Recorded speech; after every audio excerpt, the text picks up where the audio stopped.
Hey everyone, welcome to CineTruth. This is the story of a man who, during World War II, devoted every ounce of his energy to his country, saving millions of lives.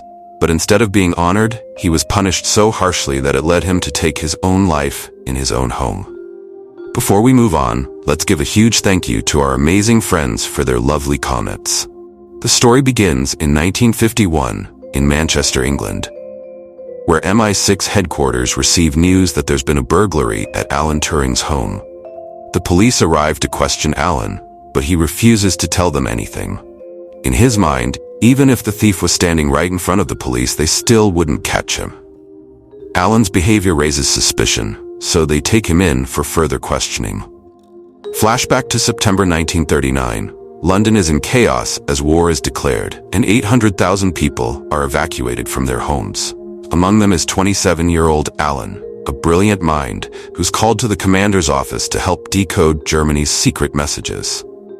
Enter Commander Deniston. After reviewing Alan's resume, Deniston sees him as a highly skilled individual who had published scientific papers by the age of 23. Despite this, Alan humbly admits, "I'm no Newton or Einstein."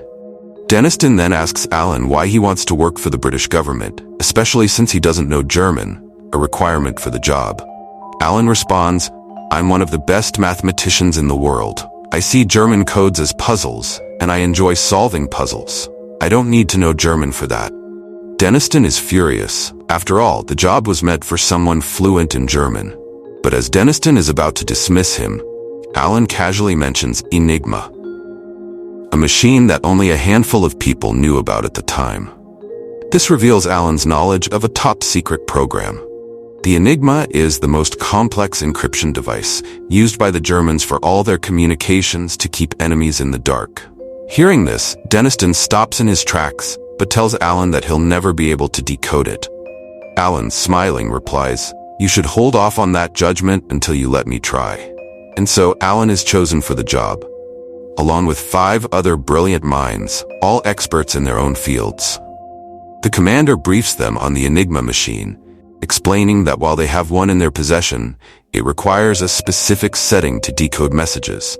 A setting they still haven't figured out because the Germans change it every night. The team gets to work, and their captain, Hugh, informs them they only have about 18 hours to break the code before it changes again. If they don't succeed within that time, they'll have to start over the next day, and this cycle will repeat endlessly. Hugh emphasizes that the code has 159 million possible combinations. Alan then tells the team that Enigma's settings are so vast that if 10 people worked around the clock, trying one setting per minute, it would take them 20 million years to try them all. Clearly, it's impossible for humans to do this. That's when Alan comes up with an idea: build a machine to do the work. He throws himself into this project, working tirelessly, losing track of everything else. Soon, he creates a model and presents it to the commander, requesting funding. The commander dismisses it as nonsense, but suggests Alan could write a letter to the Prime Minister if he's that determined. Alan does just that. The response is positive. Alan gets the funding, and even better, he's appointed leader of the team.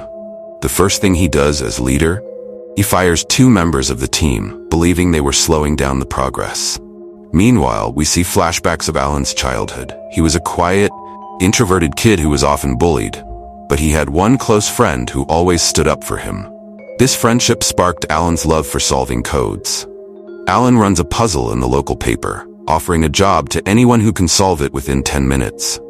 The puzzle spreads like wildfire, and a few people manage to solve it. One of them is Joan Clark, a brilliant woman who passes the final test Alan gives. But Joan's family doesn't want her working with a group of men. Far from home, determined, Alan visits her family and persuades them to let her join the team. Back to work, Alan becomes even more engrossed in building the machine, ignoring the decoding of secret messages. His team grows frustrated, criticizing his invention, but Alan keeps going. Joan steps in and advises Alan to be more cooperative with his team so they can help him, and he takes her advice. Slowly, his team begins to respect him and understand that if they can finish the machine, it could decode thousands of messages in a single run. They rally behind him, helping him make progress. But the pressure is mounting. Despite the funding, results are slow, and time is running out. Soldiers are dying in the war, and Commander Denniston is losing patience. One day, he visits Alan and decides to shut down the machine and fire him. However, Alan's team steps in, standing by him, and they tell the commander, "If you fire Alan, you'll have to fire all of us." Impressed by their loyalty, the commander grants them one more month. Meanwhile, Joan's parents are urging her to quit the job since they have no idea what she's really working on. Alan, realizing how essential she is to the mission, proposes to Joan, not out of love, but to give her a reason to stay. Joan accepts his proposal, and soon after, they marry. At a party with their team, Alan confides in a friend that he's actually gay and has no romantic interest in Joan. During that time, being gay was considered a crime, so his friend advises him to keep this secret buried. As Alan and his team push forward, finding ways to manage so many variables, it reminds me of how crucial efficiency is in our world today. After this, we see Alan deeply frustrated as he struggles to understand how to crack the codes and make his machine work. One day, Alan meets a woman who works on the same project. She tells him that many of the messages they receive follow a pattern. They are often the same, which helps them decode some of the messages. Hearing this, Alan is stunned. Realizing that there was nothing wrong with his machine, he just needed to tweak a few settings. Alan rushes to the machine, confident that changing the settings will finally make it work. After adjusting them, he attempts to decode a message, and within moments, the message is successfully decoded. The joy and relief that Alan and his team feel at this moment are beyond measure. The next day, as they decode another message, they discover that the Germans are planning an attack on a location where many innocent people would lose their lives. However, only the people in that room know about this, and Alan doesn't want to report it to the commander. He argues, "If we stop the attack, the Germans will suspect that we've cracked Enigma, and they might change their machine." Everyone agrees with Alan's reasoning. Alan then approaches a capable officer and explains the situation. Alan says, "We need to do something that saves our people without making the Germans suspicious." The story moves forward, and Alan stumbles upon a Bible in his office, which belongs to one of his colleagues. When he examines it closely, he discovers secret codes within the book and realizes that his friend is a Soviet spy. Alan confronts the spy, whose name is John, but John threatens him, saying, "If you tell anyone, I will reveal to everyone that you're a homosexual."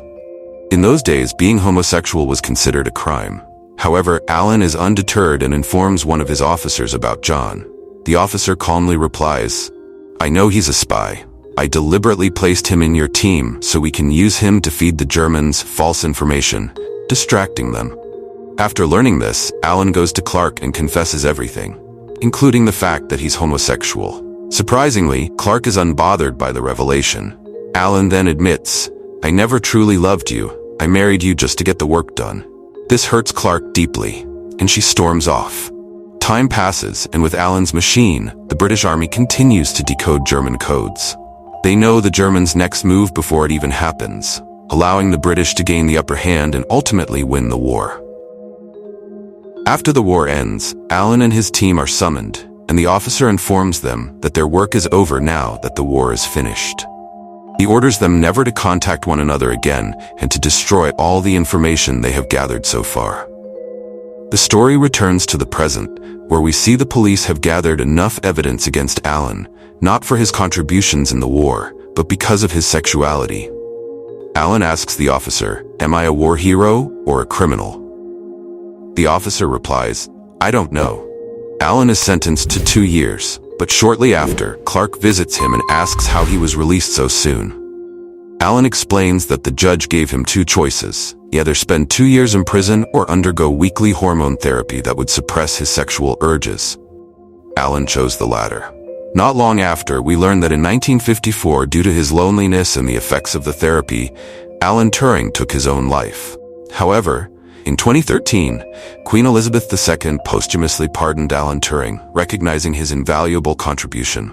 Historians believe that cracking Enigma shortened the war by 2 years and saved over 14 million lives. And with that, our story comes to an end. We'll see you next time with another amazing video. Until then, thank you, take care, and goodbye.